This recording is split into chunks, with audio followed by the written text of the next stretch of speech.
Revered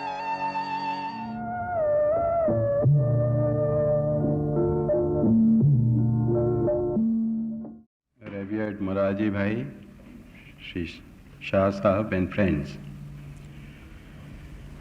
It is quite obvious that Mahatma Gandhi was not an economist in the technical sense of the term. This is All India Radio. He had not studied economics as a subject in the curriculum, nor had he the opportunity of reading standard books on modern economics. As is well known, Gandhiji had the occasion to read Ruskin's Unto This Last in South Africa, and this book exercised a very powerful influence on his life and work. The Bible also shaped his thoughts on social and economic matters. While in detention during the Quit India movement in 1942, Bapu found some time to read Marx's Capital. He, however, wrote extensively on different economic problems facing India, especially about unemployment and underemployment, and the urgent need for organizing khadi and village industries to provide gainful work to idle hands. Although Gandhiji was not very familiar with modern economic terminology, his ideas revealed a pragmatic and rational approach to various economic problems confronting developing countries. Unhappily, there are a number of misconceptions about Gandhian economic thought which still prevail in our country, especially among the educated classes. In the course of this lecture, I would make an earnest attempt to deal with some of these misunderstandings and to try to project Gandhian economic ideas in a rational and scientific manner. The first basic principle of Gandhiji's economic thought was special emphasis on simple living and high thinking.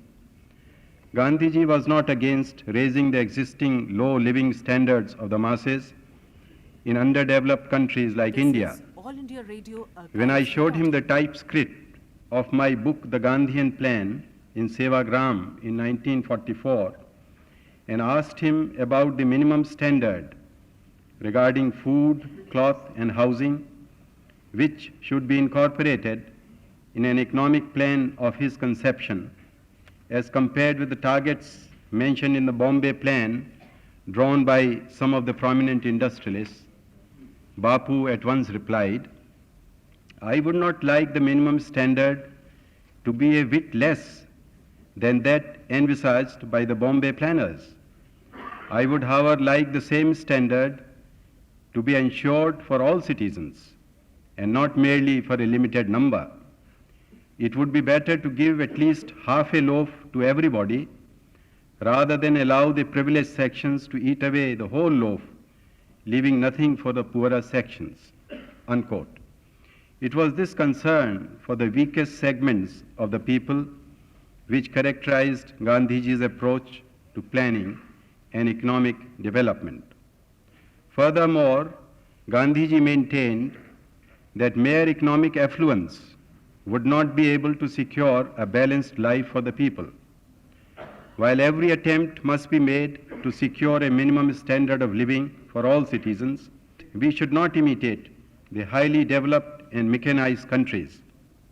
Side by side with economic development and progress, proper emphasis should be laid on promoting ethical and spiritual values, both in private as well as public life. I do not believe, observed Gandhiji, that multiplication of wants and machinery contributed to supply them is taking the world a single step nearer its goal. I wholeheartedly detest this mad desire to destroy distance and time, to increase animal appetites and go to the ends of the earth in search of their satisfaction. In one of his earlier brochures, Hind Swaraj, Bapu gave expression to similar ideas. I quote, "We notice that the mind is a restless bird. The more it gets, the more it wants and still remains unsatisfied. The more we indulge our passions, the more unbridled they become. Our ancestors therefore set a limit to our indulgences. They saw that happiness was largely a mental condition. It was not that we did not know how to invent machinery, but our forefathers knew that if we set our mind after such needs, we would become slaves and lose our moral fiber. Unquote. Gurudev Rabindranath Tagore expressed similar thoughts in his inimitable language. I quote, "Of what avail is it to add and to add and add by going on increasing the volume or pitch of sound, we can get nothing but a shriek. We can get music only by restraining the sound and giving it the melody of the rhythm of perfection." Unquote. Even Kautilya, the distinguished Indian thinker of the 4th century BC, who is renowned for his worldly common sense, wrote in his Arthashastra, quote, "The aim of all sciences is nothing but restraint of the organs of sense. Whosoever is of reverse character, whoever has not his organs of sense under his control, will soon perish, though possessed of the whole This earth, is All India bounded Radio by the Archives four report. quarters." He further stressed, true happiness could be found only in dharma. Sukhasya moolam dharma. To an Oriental mind, these ideas appear to be rational and convincing. But in the developed countries, these notions are taken to be visionary and based on philosophical sentimentalism. Gandhiji did not entertain a shadow of doubt that India must progress according to her own genius and ancient culture and plan for a progressive economic system which would make for greater prosperity without eroding the qualities of simplicity and higher values of life. I was astonished to read in a recent issue of the American journal Life that a number of boys and girls from the United States and Europe are now living in the caves of Matala in the Crete island. When interviewed by a journalist, these young men remarked that they had come to the caves to clean out their minds. Some of them further declared, I quote, "We are going back to America. We are going to find a piece of land somewhere, maybe Northern California, and set up a commune with some other kids and farm it and have an outhouse and a goat, but no TV. The children won't miss it. We are not rebelling against affluence. We are rebelling against how people handle affluence." Unquote. The cold-blooded murders in the United States, more especially of President Kennedy and his brother Robert, and of the distinguished Negro leader Dr. Martin Luther King, This is All have India shaken the Radio Western Archives world report. to its very foundations. Recent researches and investigations have indicated that the culprits themselves do not know why they committed these heinous crimes. The new science of psychobiology has revealed that these criminals, due to excessive indulgence, have lost control over their minds and nerves. These experiences confirm the basic thought behind Indian philosophy that human beings could never derive true happiness out of material prosperity alone. A distinguished Indian economist, Professor J.K. Mehta, head of the Department of Economics, Allahabad University, has also come to the definite conclusion that, I quote, "the conflicting urges in men find their peaceful solution in the state of wantlessness." And he adds, "Let us not pamper our wants. Let us subjugate them. Let us conquer them. Man's ultimate objective is to be and to remain wantless. That is the truth about our economic life." I also recall a talk we had in the Planning Commission with the eminent American economist Professor Galbraith some years ago. He had returned from an extensive tour of Latin American countries. In the course of our discussions, the learned professor remarked, quote, I was deeply pained to see the appalling poverty of the masses in these countries. While in India, I have always found some kind of a luster in the eyes of the poor peasantry, but poverty in Latin America countries is indeed dismal and uninspiring. When I questioned him about his This statement is All India on Radio India's Archives poverty, recording. Professor Galbraith explained, quote, I have seen in the faces of the poor people in the Indian villages a spirit of self-reliance and moral fortitude which in a sense enriches their poverty, unquote. We must not do anything to erode this spirit of self-help and cultural stamina of our rural masses. In addition to this stress on simple but meaningful living, Gandhiji underscored the inherent right of every able-bodied citizen to secure gainful work for his livelihood. The basic problem which India has to tackle with a sense of urgency is the question of unemployment and underemployment. Our Constitution has also guaranteed the fundamental right to work. All the world over, full employment is regarded as the primary aim of economic planning. Gandhiji had strongly pleaded for khadi and village industries even in the pre-independence period, mainly for providing productive work to millions of our people who suffer from enforced idleness. While formulating the Gandhian plan, which was published in 1944, I one day in Sevagram requested Gandhiji to specify his ideas about the use of machinery. He emphatically declared, I entertain no fads in this regard.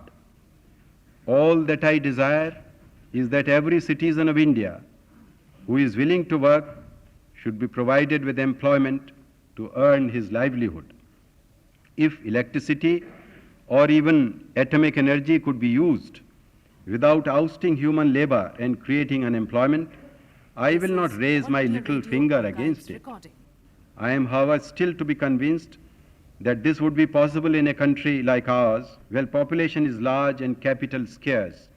I do not think any modern economist would find fault with this clear enunciation of Gandhiji's views in regard to the policy of mechanization in developing countries like India. Bapu further remarked, if the government can provide full employment to our people without the help of village industries, I am prepared to wind up my constructive work in this sphere. While discussing this problem with the members of the Planning Commission in 1951, Acharya Vinoba Bhave went to the extent of saying that if the state could find other avenues of employment for all able-bodied persons, he would have no hesitation in burning his wooden charkha to cook one day's meal. It is therefore highly unfair to dub Gandhiji's ideas about khadi and village industries as faddist and utopian.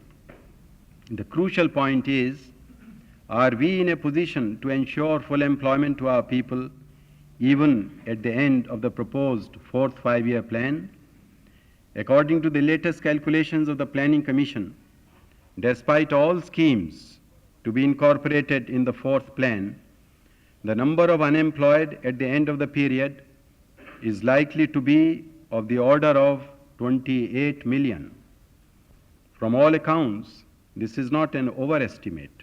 It is in fact a conservative figure. I think time has come when we must face this question squarely. We cannot afford to play with it any longer. We should either be in a position to offer productive work to any citizen who is unemployed and asks for it, or we should be willing to grant him a dole or a monthly unemployment allowance, because Gandhiji always said that it was better to give work rather than doles. Pandit Nehru also emphasized the same view.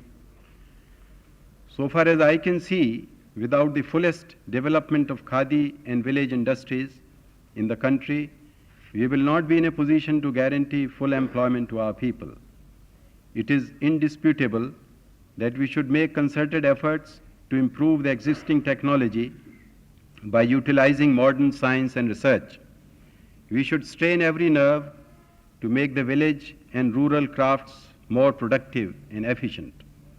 It would, however, be unreasonable to expect these smaller industries to compete successfully with the large-scale sector, which curiously enough receives sizable financial assistance from the state. The examples of the textile and sugar factories in India are quite revealing in this respect. The state could go all out to help the small village and cottage industries to the maximum possible extent by reserving certain spheres of production to them and extending credit, marketing, and technical facilities. If we are not prepared to undertake a big program for these decentralized industries, are we in a position to grant doles to the registered unemployed? Even if we provide such doles to 10 million unemployed persons during the fourth plan period and pay each of them a meager amount of 1 rupee a day, the annual expenditure would total up to 365 crores. Can we afford this? On the other hand, if we earmark, say, 500 crores in the form of a revolving fund for the organization of cottage and village industries during the next few years and take some concrete policy decisions to reserve spheres of production and evolve common production programs, I am confident that we will make a visible dent on the problem of unemployment and underemployment in our country. I am happy to know that at present, the Khadi and Village Industries Commission, with a total rotating capital of about 56 crores, is able to provide gainful employment to 24 lakhs of workers. Significantly enough, a recent Gallup survey in the United States disclosed that 78% of the people favored a guaranteed work plan rather than a guaranteed minimum income plan, or doles. In India, a system of providing work rather than monetary grants is all the more desirable because our cultural tradition from time immemorial has been based on the dictum, "He who eats without labor is a thief." I vividly remember several scenes which I witnessed in the flood-affected areas of Odisha and Bihar some years ago. The people had lost their valuable crops, and the mud huts had been washed away together with their belongings. They stood before us almost naked in extremely difficult circumstances. They did not ask for rations and cloth. Instead, they demanded work in the form of some rural industries. I was indeed deeply touched by this hardy and courageous attitude of the people. We do hope and pray that these golden traits of character of the Indian masses will not be gradually liquidated by our acts of omission and commission.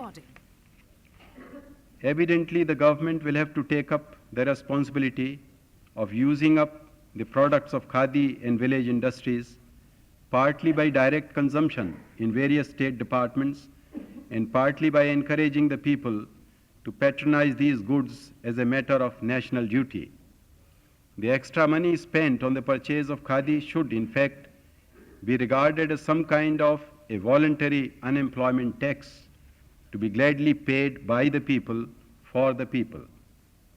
Even prominent British economists like Professor G.D.H. Cole have conceded in unambiguous terms that, I quote, Gandhi's campaign for the development of the homemade cloth industry, Khaddar, is no more a fad of a romantic eager to revive the past, but a practical attempt to relieve the poverty and uplift the standard of the Indian villager, unquote. In his latest publication entitled The Asian Drama, the renowned economist Professor Gunnar Myrdal has strongly defended Gandhiji's program for the protection and promotion of cottage industries in the villages. He observes, I quote, "The development of industries in direct competition with existing cottage industries would take work and bread away from millions with no immediate alternative source of employment or income. This would not be rational from a planning point of view. I do hope that we would try to revise our ideas about Gandhian economics in the light of Professor Myrdal's significant observations.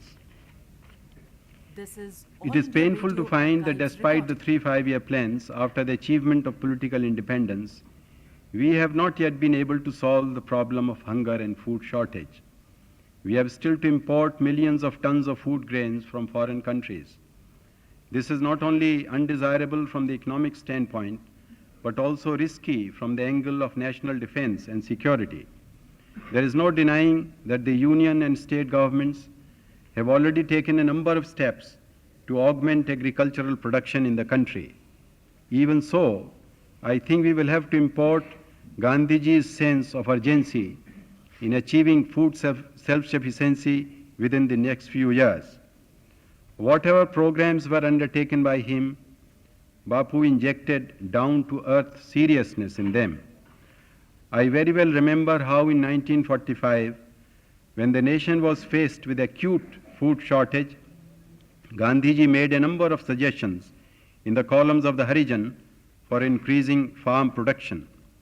He had indicated that all available land in the country, including the spacious lawns of the then Viceregal Lodge, should be utilized for growing food crops. One day, as usual, Kasturba was washing Gandhiji's feet after his return from the evening walk in Sevagram. The bucket of water after this wash was daily thrown into a bed of roses nearby.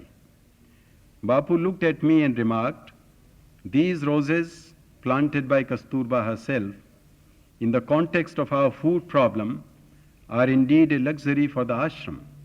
Why should we not replace them with a strip for growing wheat?" And I found the very next day that this had actually been done. During his This is stay in All India Ahmedabad Radio Archives for a recording. number of years, Gandhiji had evolved a sound labor policy for the country. The Textile Labor Association has been working hard to implement these Gandhian ideals in the sphere of labor during the last 2 decades or so. Bapu laid stress both on rights as well as duties of the working classes. The wages of workers must necessarily be linked with increased productivity.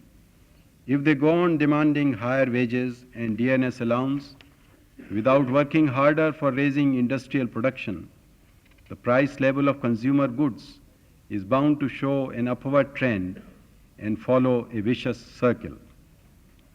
Gandhiji had emphasized on many occasions that the country should promote greater use of farmyard manure and green manures for enriching the soil.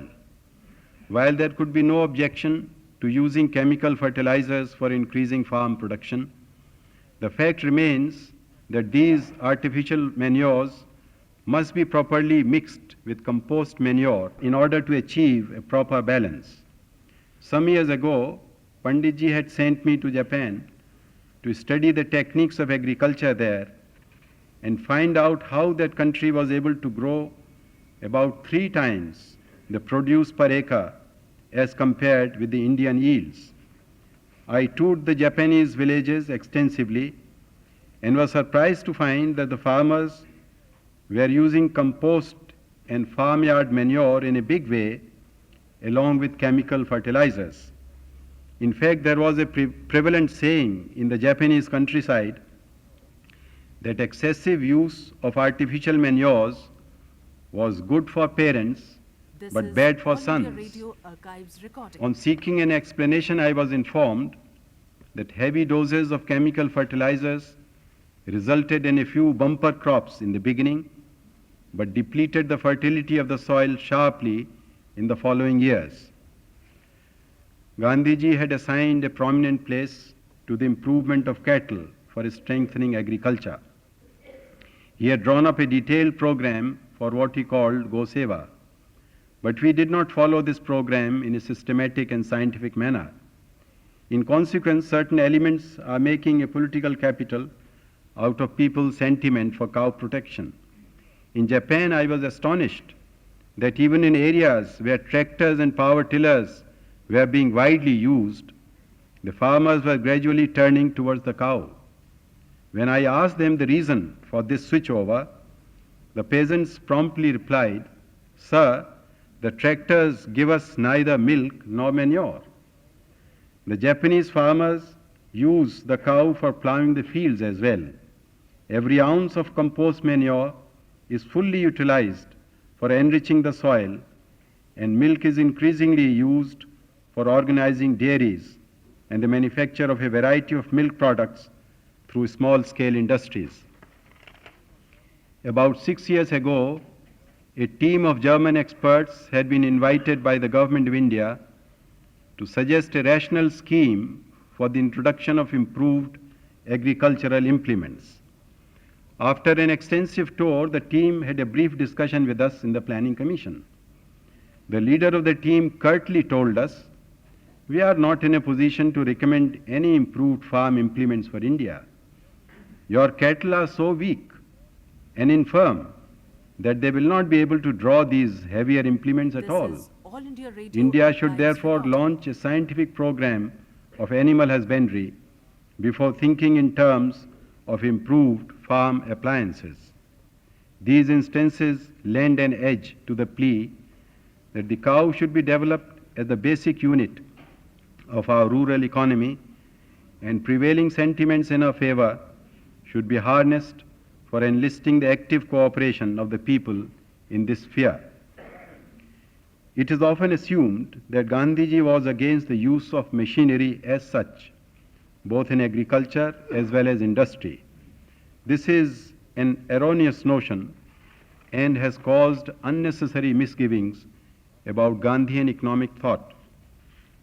Bapu had categorically declared that he would prize every invention made for the benefit of all, and that he would welcome the machine that lightens the burden of crores of men living in cottages.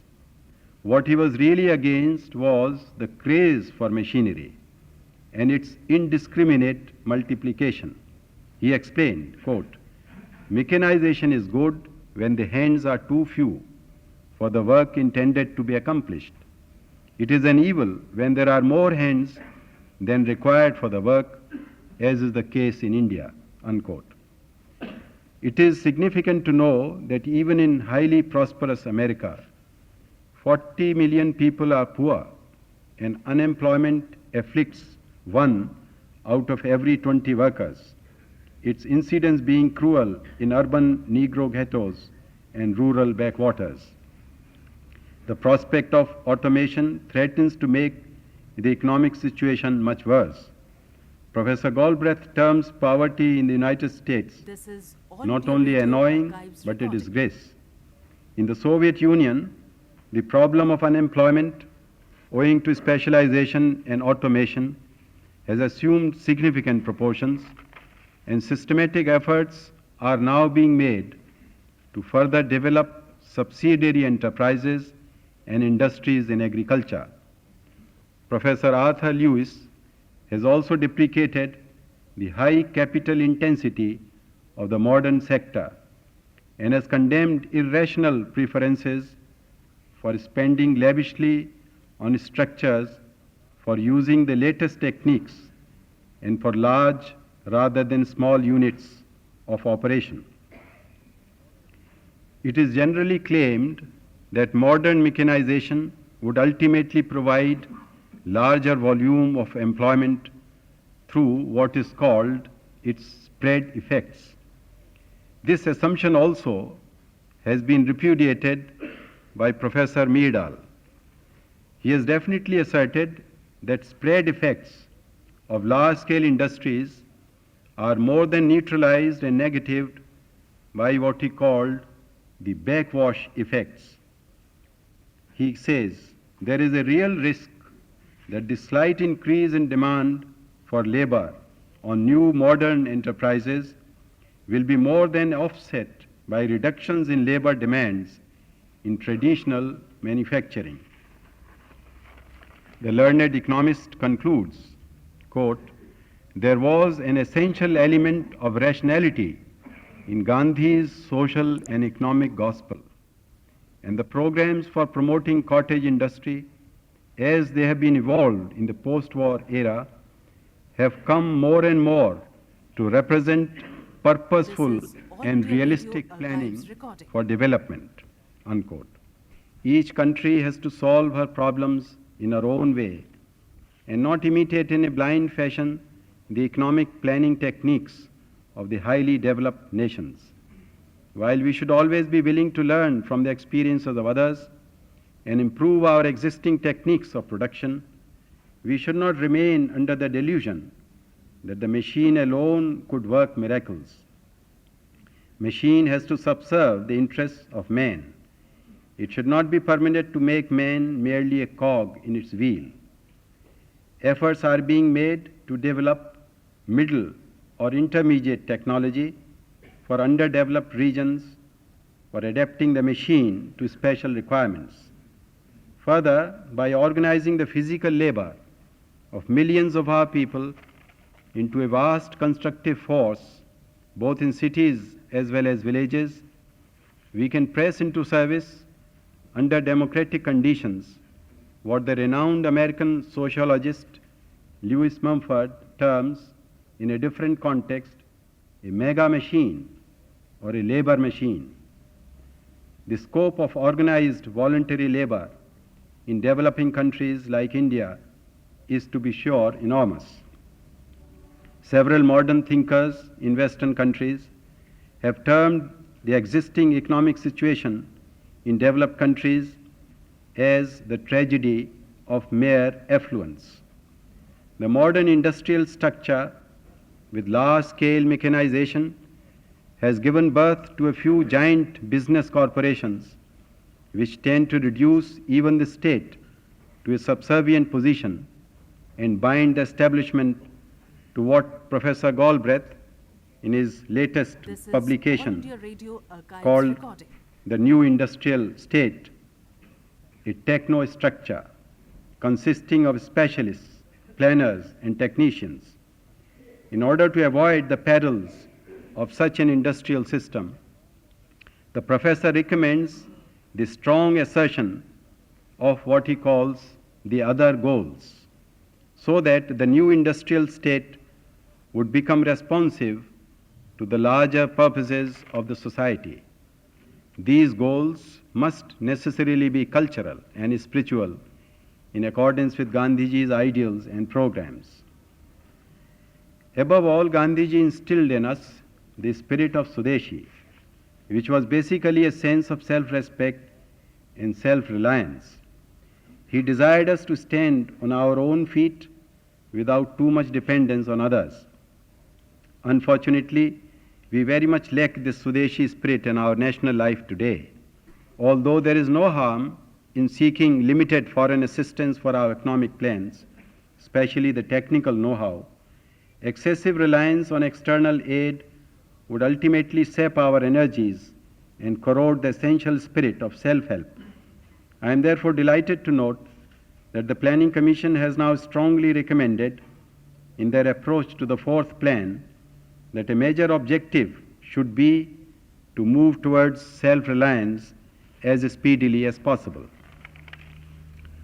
My observations on Gandhian economic thought would not be complete without dealing briefly with the concept of trusteeship.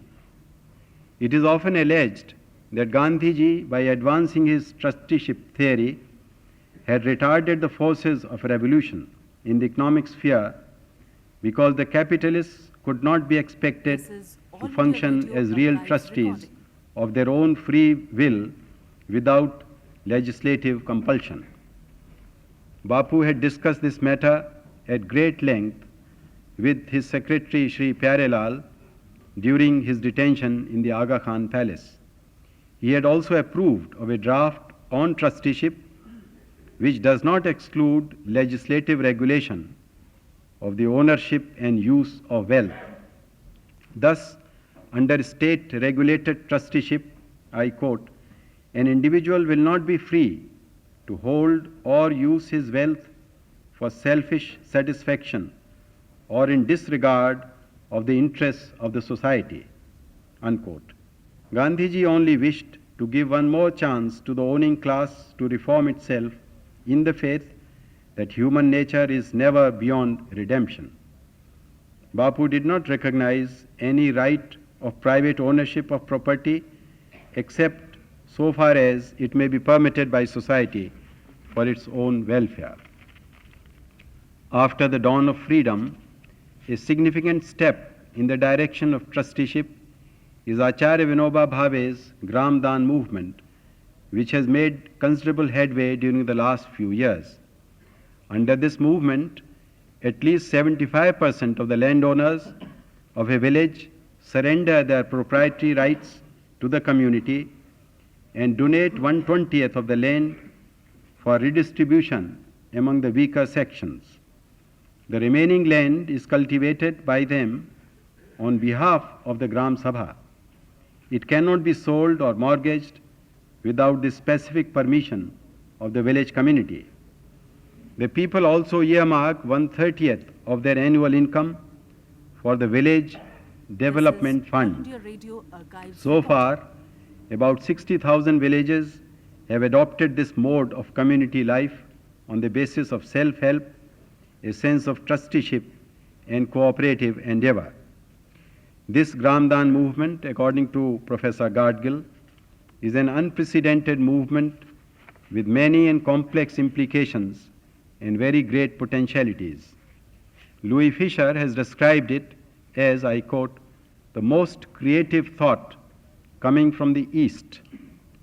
Acharya Vinoba has often called Gram Dan as a defense measure insofar as it tends to strengthen democracy at the grassroots and makes people self-reliant and conscious of their obligations to the community. It is unfortunate that this great movement has not yet been able to create a visible impact on our national life despite its immense potentialities in several spheres.